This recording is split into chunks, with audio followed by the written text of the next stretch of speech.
Children do not enter this world alone, and caring for them, as they say, can take a village.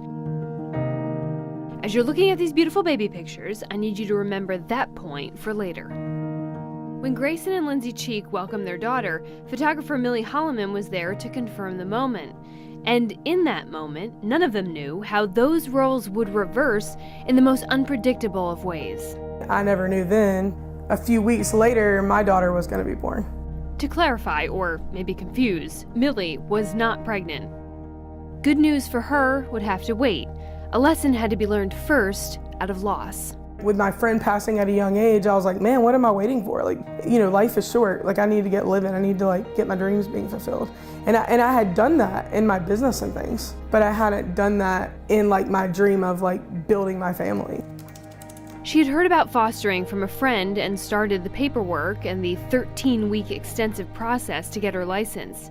Busy with several businesses, Millie only intended on offering respite childcare should a full-time foster family need a few hours or days of relief. That day in April, her feet crossed the threshold of my door and I just instantly fell in love with her. By chance, a fellow photographer was there, who unknowingly captured the first day of the rest of both their lives. I never knew then what those photos would mean to me now. A little girl, just 2 years old and just separated from her family in a situation that had taken all the light out of her eyes. She sat against the glass door at my office, and the whole day she literally rocked against the glass door. And I felt so bad for her. Children like these are not rare, especially not here. At the Bear Foundation, the stack of files is quickly growing, each representing a child needing a safe home.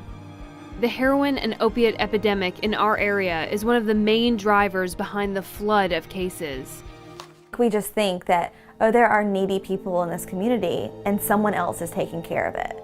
But the reality is that there are not people taking care of it because of the need is so great. Years went by, and Millie provided a healthy home to several other children. In every situation, the goal is to reunite them with their biological parents, if possible. I love you even more than that. You don't really have that promise of forever, so invest in them and love them, but be ready that we could take them at any time. People are so critical of these parents. The truth is that they love their kids because they're their kids. They birthed them. They have a lot of pain in it all too. They lost something that is I can't imagine losing. Nor could she have imagined that years later, she would be asked to care for that little girl again, only this time knowing her case had changed to adoption. And I was like, yes. Remember those beautiful baby photos? She immediately called that dad, who was now available as an adoption attorney, and who was able to talk the courthouse into turning a paperwork process into a full-blown celebration. A birth is a celebration. Everybody comes to the hospital.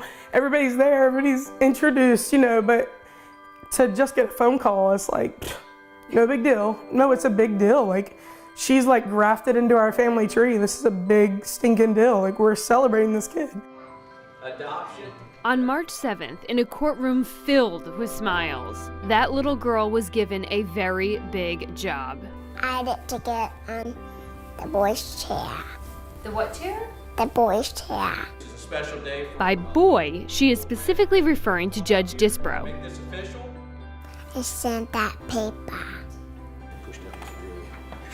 Signing her own decree, and to a cheering crowd, she was officially adopted. That means I get to stay home and not come back with another family. The judge said it best. He said, I finally, I saw a happy ending today. And in that courtroom, which is a domestic violence courtroom in Brunswick County, you see some really terrible things, and a lot of terrible things that involve children, and to be able to see something as happy and joyous as Ren being adopted into a good, solid Christian family, and you know that she's just gonna have a great life ahead of her, really does hit the reset button and puts one back in yourselves, and certainly did for me. Vera Wren Holloman. After 1,070 days in foster care, her new family name.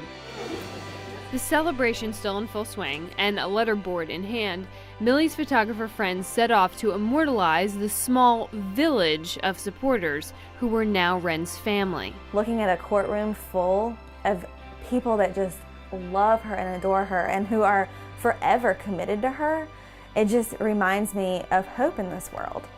These photographs have now been widely shared across the internet as Wren's village continues to grow. If you have a heart to do something that matters, it's definitely something to consider. If it doesn't work, that's okay. You did your best.